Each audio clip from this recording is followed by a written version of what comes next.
जय परमेश्वर भाइयों। हिंदू, मुसलमान, अंग्रेज सभी देवता लोगों को जय परमेश्वर भाइयों, जय परमेश्वर। तो भाइयों, सात नौ 10 महाराज लिखी किताब जगत हित करनी पेज नंबर 198 से पढ़ करके सुनाते हैं। तो भाइयों, यह किताब सात नौ 10 महाराज ने तमाम जान के बच्चे बचने के वास्ते बनाई है। तो भाइयों, हिंदू, मुसलमान, अंग्रेज, साधु, संत, पंडित, फकीर, राजा, महाराजा और सातों आठों विलायतों के राजा, बादशाह व रैयत सबके आगे भाइयों हाथ जोड़ करके अर्ज करते यह किताब जगत हित करनी एक बार जरूर पढ़े और पढ़ करके इंसाफ करे। तो भाइयों, इंसाफ के वास्ते यह किताब पढ़ करके सुना दे ताकि इस किताब का इंसाफ हो भाइयों, तो दुनिया में अमन चैन कायम हो जाए। जय परमेश्वर भाइयों। तो सात नौ 10 महाराज भाइयों बता रहा है कि जमीन माता जीवता जीव है और जमीन माता भाइयों राक्षसी विद्या के पाप से बीमार है और बिल्कुल भाइयों दुबली हो गई है। तो भाइयों, आज पूरा संसार जमीन के सहारे पलता है। तो भाइयों, अपने अपने औलाद बचने के वास्ते जरूर जमीन माता की पहचान करे, क्योंकि जमीन माता जीवता जीव है और जमीन माता भाइयों राक्षसी विद्या के पाप से बीमार है। तो भाइयों, पहले भी राक्षसी विद्या का पाप चल चुका है, जैसे रावण ने चलाया था, अन्ना कंस राजा ने और कारून बादशाह ने भी चलाया था। तो भाइयों, उसी तरह से बलराजा के बाद से अब भी राक्षसी विद्या का पाप चल रहा है, जो हिंदुस्तान के सौदागर महाजनान बनिए चला रहा है। जय परमेश्वर भाइयों। तो यह किताब सात नौ 10 महाराज के मुलाजिम मुलजी होने के नाते पढ़ करके परमेश्वर के लेके भाइयों सुनाते। जय परमेश्वर। ऊ किताब मुफीद आम मौसुम जगत हितकानी अज तस्नीम सात नौ 10 मूत वतन मुलक मारवाड़। यह जगत हितकानी जिसको श्री अनूप दास प्रिंटिंग प्रेस छावनी एरनपुरा में छाप के प्रसिद्ध किया, तारीख 17 अप्रैल सन 1909 जब वैशाखवती 12 सम्मत 1965। जय परमेश्वर भाइयों। Page number 198। इसी तरह से जमीन माता के पेट में भी हम तुम सब संसार के लोग पैदा हुए, परंतु मैं इस वास्ते लिखता हूँ कि तुम लोगों की बुद्धि इन बनियों ने राक्षसी पाप से वश कर दिए, जिससे तुम लोग इसी तरह पर हो गए हो कि जैसे बंगेड़ी आदमी होता है उसी तरह पर तुमको भी कर देते।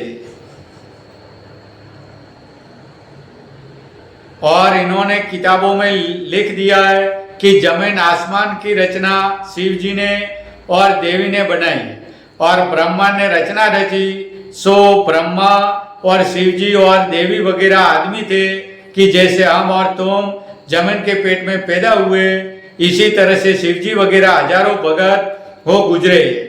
सो शिव जी का नाम शिवनाथ जी था और ब्रह्मा जी ब्राह्मण थे और देवी का नाम देवली था, कि जैसे अब ब्राह्मण वगैरह है और नाम शिवनाथ वगैरह है। सो उन्होंने भक्ति की है, इससे वो भगत लोग अब तक नेकी के सबब से संसार में जाने जाते और भगत गिने जाते, कि जिनका नाम संसार में अमर है। सो जब तक कि तुम संसार की औलाद जिंदा है, इससे उन भक्तों का नाम लेते हो। अगर तुम संसार के लोग नहीं हो तो उनका नाम कौन लेवे। सो तुम संसार के आदमी सलामत हो तो उनका नाम भी सलामत है।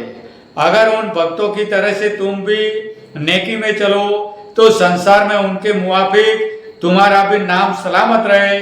परंतु इन बनियों ने राक्षसी पाप से ऐसी बुद्धि वश कर दी है कि जो किसी जीव की दया किसी जीव के ऊपर नहीं रहती। और अगले जमाने के लोगों के वक्त में राक्षसी विद्या का पाप ज्यादा नहीं था, इससे लोगों का दिल दया में और नेकी में बहुत था।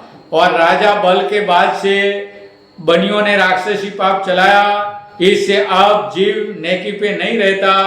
और यह किताबों में ऐसा लिख दिया कि ब्राह्मण ने और देवी ने और शिव जी ने और कृष्ण जी वगैरह ने जमीन आसमान और रचना रची है, परंतु मेरे नजदीक आदमी के हाथ में रचना रचनी नहीं है, क्योंकि मालिक ने आदमी के हाथ में रचना रचनी नहीं रखी है और न हो सकता है, और उसकी कुदरत उसी के हाथ है। और उन्होंने कई किताबों में ऐसा लिख दिया कि हनुमान जी ने पर्वत को उठा लिया था। सो देखो भाई, अपन आदमी क्या चीज है, कुछ नहीं है। और पर्वत कितना बड़ा है, सो पर्वत तो जमीन के हाड़ है, कि जैसे आदमी के हाड़ है उसी तरह जमीन के भी हाड़ है। और यह भी कहते हैं कि सूरज को मुख में ले लिया था, सो किताबों में लिखा है कि उन्होंने इतनी शक्ति थी। सो ख्याल करो कि पर्वत भी जादू के जोर से उड़ता है और सूरज भी जादू के जोर से नीचे उतरता है। सो जबकि जमीन के नाम का पाप कराते, जब जमीन माता का जीव दुख पाता है। और जय परमेश्वर भाइयों।